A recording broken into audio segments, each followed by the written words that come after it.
Hey everyone, thanks for joining us today on How to Start Up a Startup. I have Andy here with, he's got a bunch of different projects he's working on, but he really wants to focus on one. So go ahead and introduce yourself, Andy.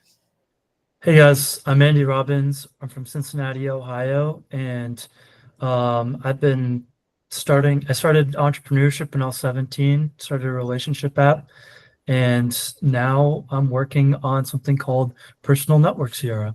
When did you start thinking about this app?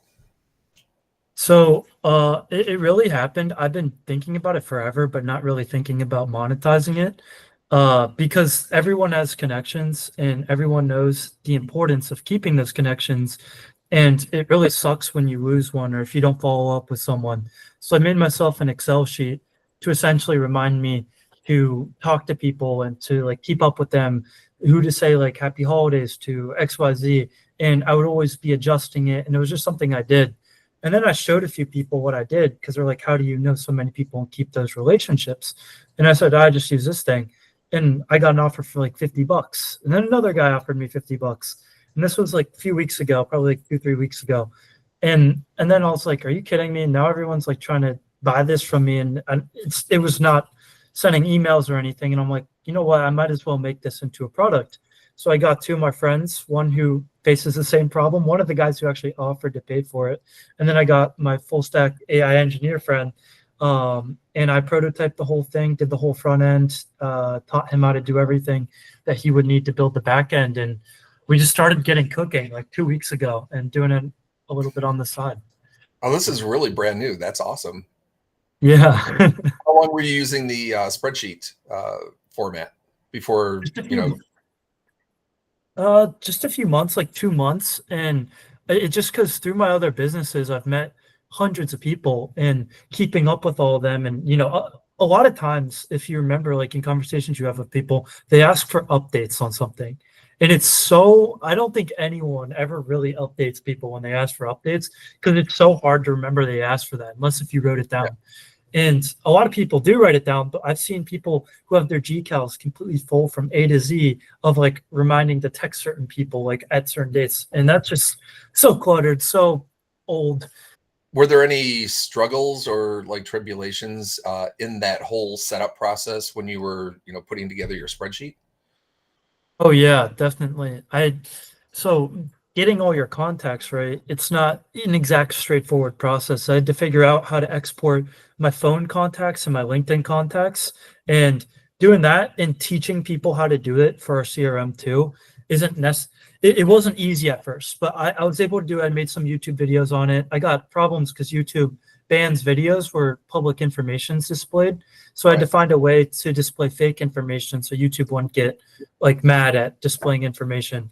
And then a big challenge we kind of had was we want to make the import process and the onboarding process as fast as possible. But when people are uploading their own unique spreadsheets and their own unique contacts and filtering through them, there's been a lot of iteration we've been doing over the past few weeks on how we can make that process faster. And our goal is to make the onboarding process and like uploading all your contacts take around an hour rather than like more than that. Because if you have 600 contacts, most people, or 600 to 10,000 contacts, some people actually have.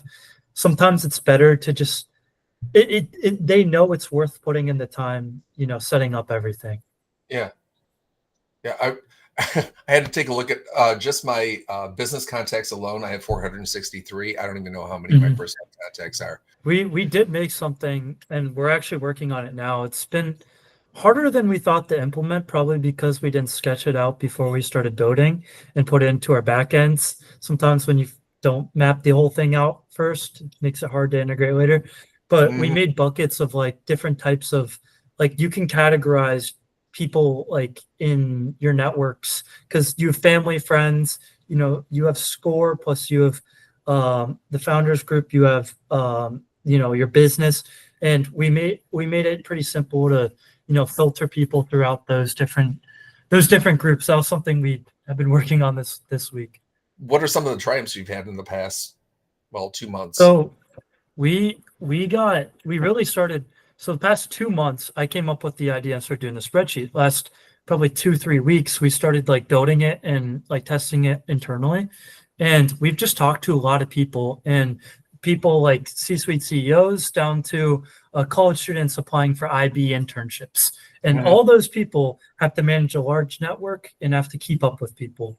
And we found people who would offer us $50 to $500 out the gate, and then people that offer us, we'd have to explain it to the value of for a long time. So a lot of it right now has been just seeing what type of people are going to be our target audience and receiving like general feedback on the idea from people of different domains and different expertises. And a particular triumph is we've had like for the C-suites and for the people who just know a lot of people, overwhelmingly like positive feedback in terms of people signing up the beta test.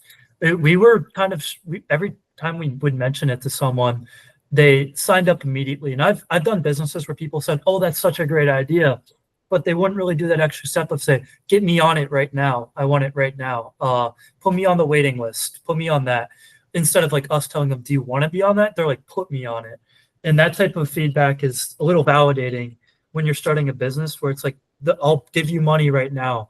And we don't want to do that because we want to make sure we're fully able to do it. And we want really quality, and we want really good beta testers who are going to share it with 100 people because we'll get our value out of that way. But we've had overwhelmingly positive feedback on the concept and the idea so far. So now it's just finishing up the build, finishing up the integration process, and then testing it to see if we get that same feedback. Are you still looking for people to sign up for beta and just, get that waiting list going? So I think our beta list is about closed now because we were intending to have 10 people and now it's 25. And each one we're going to do like two 15-minute calls. So doing the math while the team's kind of in school, that's going to be a shit ton of work, a lot of calls. Heard. And then on top of it, iterating from all their feedback. So we tried to pick people of the different domains. So we'd have like different perspectives all across the board. But the waitlist link is open on Personal Network CRM right now. So we do have, so when it's ready for deployment for everyone, you will be one of the first users if anyone's interested in that. Awesome. And I will, down below, I will make sure that that link is posted. So that will be awesome for you guys, especially, to see how many people are going to be interested. And then, be great to catch up with you again in terms of, just making sure that, everything is rolling smoothly and see how your beta rollout goes. So excited for you. Thank you. And I don't know if I ever really explained how it works and why it works. I'll do that real quick, just so people aren't confused.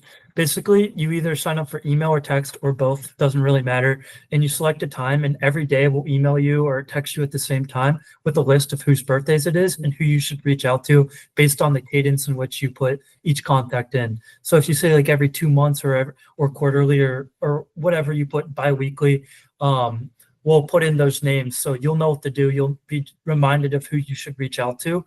And we're not doing any crazy integrations yet of what you should say to them. We're going to leave that up to you guys, but it's really going to be simple and just give you that little nudge on who you should reach out to. And you already understand the value of keeping the network warm. So we just give you a nudge on reminding you to do it each day in a very simple and practical way rather than some crazy CRM. Yeah. So obviously, birthdays are going to be important. Anniversaries, any important dates are going to be important. The follow up, I would imagine, if I have, let's just take a round number, 400 contacts, and I want to catch, keep up with these guys monthly, let's say. Is there going to be some AI saying, okay, you need to reach out to these 10 people on this day? So you're not just getting a list of people, this is who you have to follow up with today, but spread those out over time. Yeah, so that's actually one of our problems. I probably should have mentioned that. So we started testing it, and then it gave us a whole list of like 100 people. Like, oh crap, we forgot to build in the logic to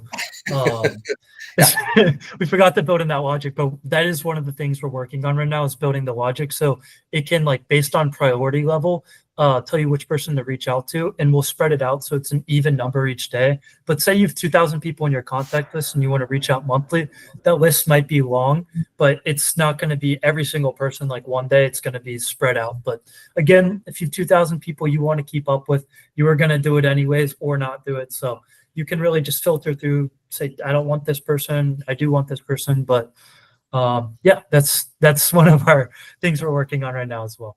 Awesome. Very cool. Well, I'm excited to hear what the next steps are going to be, and any trials or tribulations that have occurred in between now and the next time we talk to you. So super, super excited. Thanks, Andy. I appreciate your time today. Yeah, thanks, Adam.